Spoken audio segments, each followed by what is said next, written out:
안녕하세요. PPT 실무 테크닉의 이희정입니다.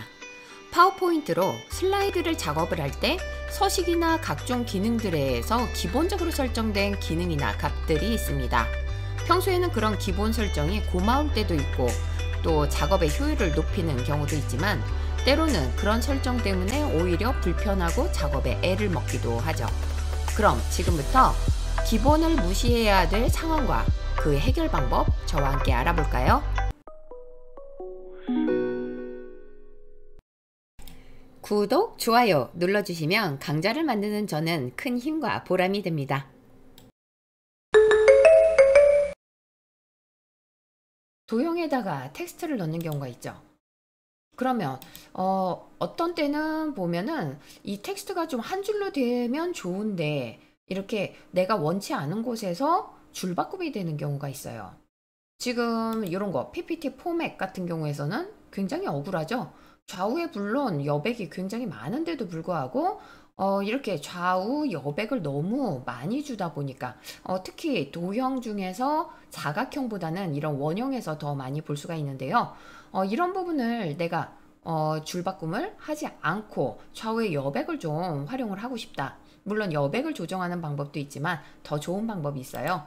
자, 그러면 요 네 개를 모두 다 선택을 해볼게요. 오른쪽 마우스 개체 서식으로 들어가면 자, 여기 도형 서식 창에서요. 도형 옵션이 아니라 오른쪽에 있는 텍스트 옵션으로 가셔야 돼요. 텍스트에 관한 거니까. 그 다음에 AAA 세 개가 있는데요. 그 마지막에 있는 것이 텍스트 상자고요. 이 텍스트 상자에서 보시면 항상 기본 값이 도형의 텍스트 배치가 체크가 되어 있어요. 그러니까 도형 안에다가 텍스트를 알맞게 자기가 알아서 배치를 하겠다라는 것인데 우리는 그 기본 설정이 불편할 때가 더 많은 거죠. 그래서 우리는 그 기본을 무시하고 이렇게 체크를 해제하게 되면 이렇게 한 줄로 이렇게 나와요. 그러니까 도형에서 벗어나더라도 한 줄로 나오는데 거기에서는 여러분이 원하시는 곳에서 엔터나 쉬프트 엔터로서 이렇게 조절을 해주신다면 네, 불필요하게 줄바꿈이 되는 그런 현상은 네, 해결을 하실 수가 있는 거죠. 그래서 항상 기억하셔야 될 거, 자주 사용하는 그런 기능인 것 같습니다. 그러니까 텍스트 옵션 중에서요. 여기 텍스트 상자에서 도형의 텍스트 배치를 체크 해제한다. 기억해 두시면 좋을 것 같습니다. 네, 또 하나 도형에서 기본을 무시하면 좋을 거. 제가 이 도형을 하나 그릴게요. 그러면 여러분도 이렇게 도형 많이 그려보셨을 텐데 이렇게 파란색 도형이 나와요. 그 안에다가 제가 뭐 텍스트 입력하고 그러면 이 파란색의 도형은 늘 왜 파란색의 도형이 나올까? 이것이 기본적으로 설정이 되어 있는 거예요. 오피스 테마에서 첫 번째로 나타나는 그런 도형. 자, 그러면 이 도형을 늘 지금 제가 이런 배경 안에다가 항상 디자인을 할 때 뭐 흰색 도형이 나오면 좋겠다 라고 생각을 하실 수가 있잖아요. 그러면 작업 속도도 더 빨라지겠죠. 자, 그러면 여기에서 도형을 뭐 흰색으로 바꾸고 윤곽선은 파란색보다는 뭐 회색 톤으로 하고 그러니까 또 텍스트의 채우기도 반대로 검정색으로 이렇게 만들어진 것을 오른쪽 마우스 눌러서 기본 도형으로 설정을 하게 된다면 자, 여기 오른쪽 마우스 기본 도형으로 설정 이 부분 보이시죠? 네. 이렇게만 해주신다면 지금 이 문서, 이 PPT 문서에서는 이것이 항상 기본적으로 나타나는 거예요. 그래서 내가 언제나 이제 도형을 앞으로 그리더라도 뭐 원형을 그리더라도 네, 아니면 다른 도형 이렇게 비스듬한 도형을 그리더라도 언제나 그 도형이 나오고 그 안에다가 제가 텍스트를 또 입력을 한다 해도 네, 이런 거기 도형에 알맞은 그런 텍스트도 얻을 수 있으니까 그러니까 이 문서 안에서 이 PPT 파일 전체 안에서의 그러니까 기본 도형을 바꾸어서 활용하는 것도 굉장히 좋은 방법이다 하는 거죠. 기본 도형뿐만 아니라 기본 선도 바꿀 수 있어요. 그러니까 제가 선을 그린다 했었을 때는 지금 기본 도형 설정을 바꾸었는데도 불구하고 선이 나올 때는 그냥 파란색 선이 기본적으로 나오거든요. 이것은 또 따로 설정을 해 주셔야 되는 거예요. 그래서 도형의 윤곽선을 흰색으로 하고, 예를 들어 나는 두께감을 조금 두껍게 하는 것을 기본으로 설정을 하고 싶다 한다면 이렇게 바꿔 주신 다음에 다시 한번 오른쪽 마우스, 이번에는 기본 선으로 설정이라는 게 따로 나올 겁니다. 그러니까 기본 도형도 있고 기본 선도 있고, 또 하나 텍스트 상자의 경우엔 그 기본 텍스트 상자 설정도 따로 있거든요.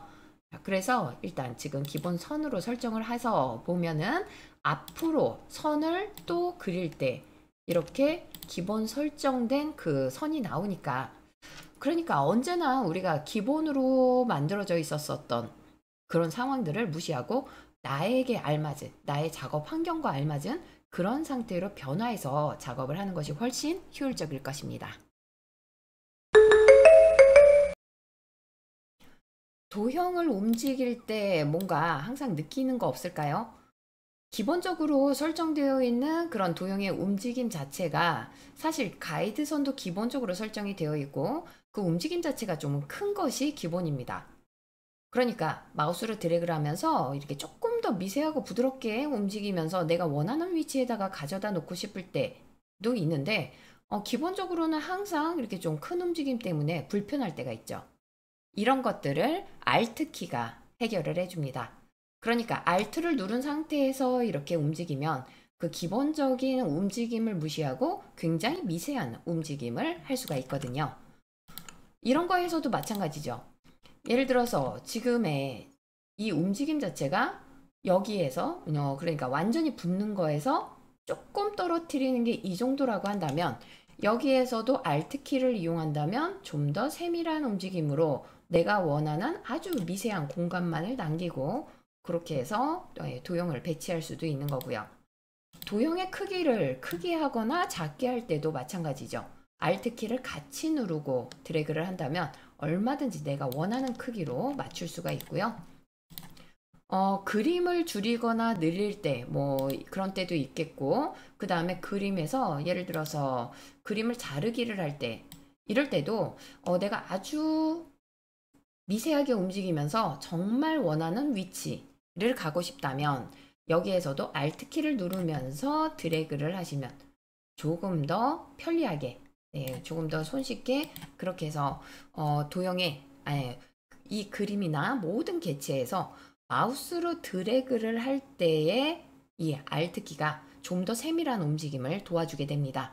그러니까 Alt 키가 오히려 이제 기본을 무시하고 조금 더 편리성을 주는 그런 기능이 되는 것이죠. 도형에다가 컬러를 지정을 할 때, 뭐 도형 서식에서 도형 채우기, 뭐 다른 채우기 색보다는 뭐 테마색을 이용하면 참 좋을 것 같은데, 항상 보던 이 테마색, 기본적으로 설정되어 있는 이 테마색이 굉장히 식상하기도 하고 그렇게 또 예쁜 컬러는 아니라고 봅니다. 그러면 여기에서 컬러들을 이런 식으로 지정을 해서 이렇게 설정을 해 나갔었을 때, 그러면 이런 컬러의 조합 말고는 또 없을까? 그러니까 기본적으로 설정되어 있는 이 오피스 테마 말고 다른 테마로 설정을 하신다면 그 문제가 해결이 아주 쉽게 될 수가 있어요. 지금의 이 컬러 조합보다는 자, 디자인 들어가 가지고 우리 적용해서 이 테마색을 바꿔주는 거죠. 네, 여기에 펼쳐주시고 색에서 지금 오피스 테마가 설정이 되어 있겠지만 이런 것을 이런 식으로 다르게 변경을 하면서, 자, 지금 약간 따뜻한 색, 귤색 괜찮죠? 이 귤색을 갖다가 그냥 누르게 되면 전체 슬라이드에 적용이 되는 것이고요. 만약에 오른쪽 마우스 선택한 슬라이드에 적용하면은 그 슬라이드에만 적용도 되거든요. 그렇게 이용을 하시면 돼요. 자, 그러면 여기에서 나는 요런 컬러는 조금 바꾸고 싶다. 그래서 도형 채우기로 다시 들어가서요.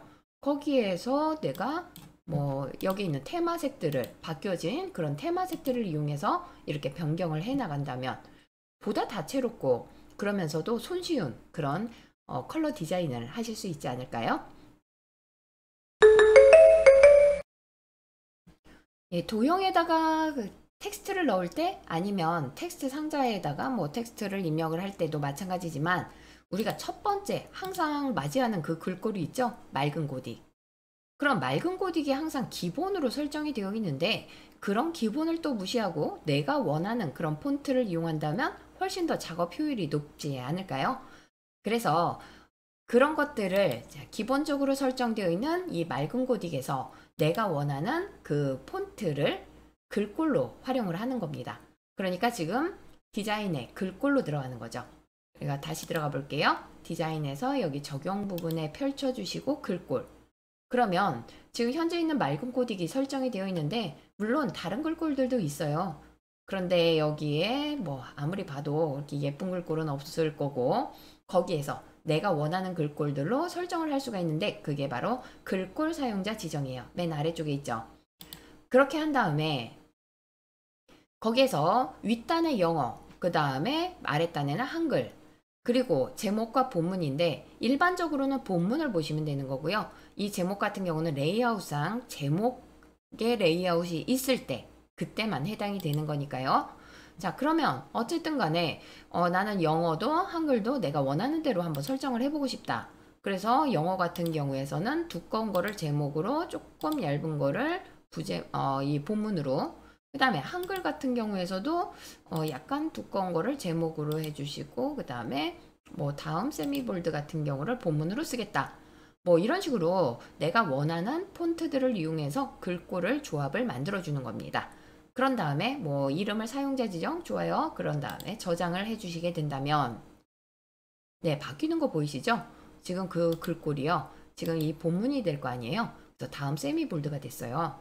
그리고 이것을 갖다가 지금 한번 살펴보면 글꼴에서 아까는 이 아랫단만 있었는데 사용자 지정으로 해서 하나가 만들어졌죠. 뭐 2개, 3개, 4개 이렇게 만들어 주셔도 되겠고요. 그렇게 해서 이 사용자 지정으로 만들어 놓은 것이 지금 전체 슬라이드에 적용이 되니까 사실 우리가 또 도형을 하나 그린 다음에 거기에다가 텍스트를 이렇게 입력을 한다 했을 때 그냥 그 텍스트가 그 폰트가 바로 나타나게 되니까 훨씬 더 작업이 빨라지고 네, 우리가 또 원하는 그런 폰트를 손쉽게 적용할 수 있다. 굉장한 장점이 되는 거죠. 그래서 글꼴에서도 기본을 무시하고 우리가 재설정을 해나간다면 훨씬 더 좋은 결과가 나올 것 같습니다.